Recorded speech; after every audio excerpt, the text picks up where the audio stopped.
Hello, everyone. I hope you're doing well. I have some information to share right now about these times that we're in, which are very intense on so many levels. One of the reasons is that we are ending a cosmic time, a cosmic paradigm, which is a 26,000 year cycle. So you might be hearing those alarms going off. I had a dream vision speaking directly to me to say that it's time to step up the game of life, my game of life, as an awakened, self realized teacher here on earth, because I've been through a lot of near death and spiritual experiences, but somehow I was not able to fully step into the role of teacher because I was being tested or testing myself, I guess, to a point where I started to feel that I wasn't enough, which is often what happens. Also, we saw what happened recently with our brother, galactic brother, David Wilcock, and how once you know so much about, say, the darkness or those things that many people in the love and light community don't want to look at, but if we don't look at it, then we're only half there. We're not fully present with our human experience at this time, and the shadow aspects within ourselves, the darkness that must be brought into the light of awareness. This is what the guru is. It's from light, from darkness to light. So we are transmuting this darkness into light. And at this time, we need to step up, because without vision, without this connection to the divine, humanity is going to have a harder and harder time. And it's already happening. There is a kind of divide in the way of looking at things, of understanding things. However, we're all one. Whatever your human experience is here, whether it's negative or positive or a mix of both, which is mostly the case for us here, there is a point where you get to choose, and you get to be so self-aware that you know that you're the one creating it all, and that, let's say, you got off track with your teachings, with your practices, with your awareness. You took a detour, you got off track, no problem. You can get on, you can, get back into that state of oneness with life, with the life force, the Shakti, the Kundalini.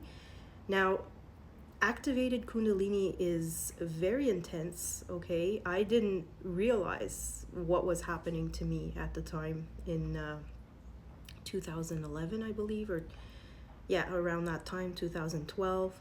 And then I continued to be a teacher because I wanted to understand what was going on. And you go through some very, very intense, for some of us, learning lessons, okay? Spiritual lessons.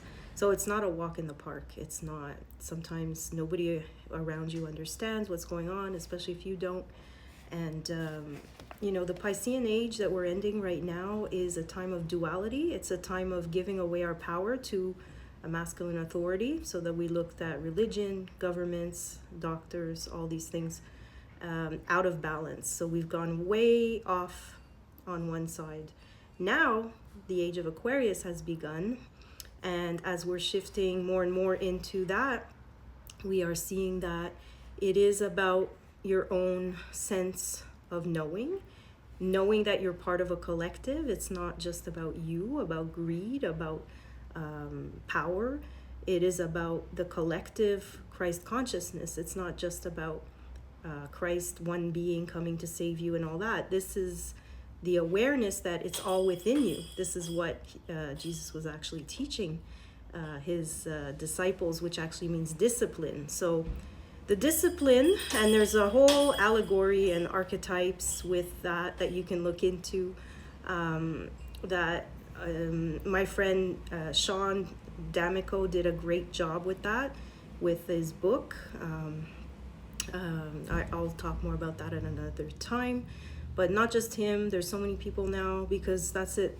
Aquarian age is the age of information. It's the age of sharing. It's the age of technology, but for the people, by the people. So we are in it. It's shifting. We need to keep the faith, especially for the older people that have come with a whole lot of baggage from, from the Piscean age, and the chaos of not having spiritual guidance, not having these communities or these places of retreat where you can go deeper into yourself, into your self-awareness, into your body, into the somatic trauma that has been lodged in the tissues of your body.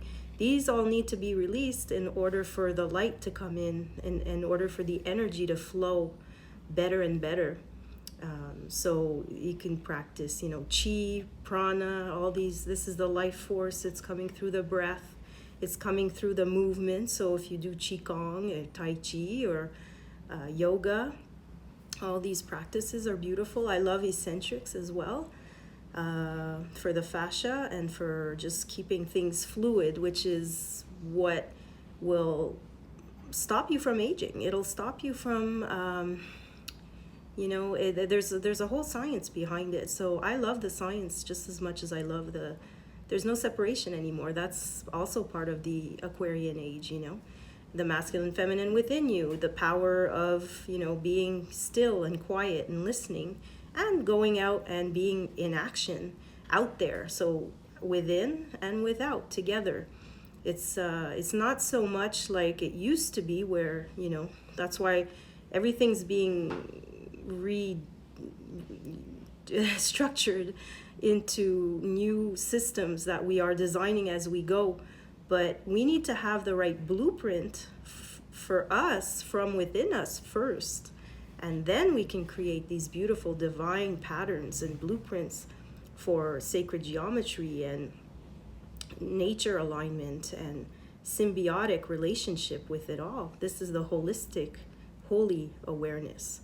So that's what I'm about. That's what I love to study, and not just to study, to practice and to embody and to share.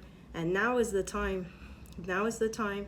It's always now, but we need to have a vision for this future that we are now anchoring, and we're going to be creating these places for the new children coming in who are not going to have all the baggage and who are going to look for places where they can be themselves, where they can fully connect with themselves and share their gifts. And so they're already here, and I just love seeing and connecting with them, and there will be some safe, sacred spaces for them in the world, and some healing and regenerating spaces for those who need it, who are going through spiritual crisis, who might be going through some type of initiation with their soul.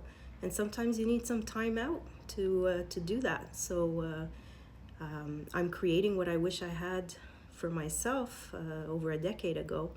And yes, I had a few setbacks since 2020, as we all did. And we're not in the same world, but we are choosing now more and more the timeline of the Creator and being one with God, not separate. Have a great day. Bye.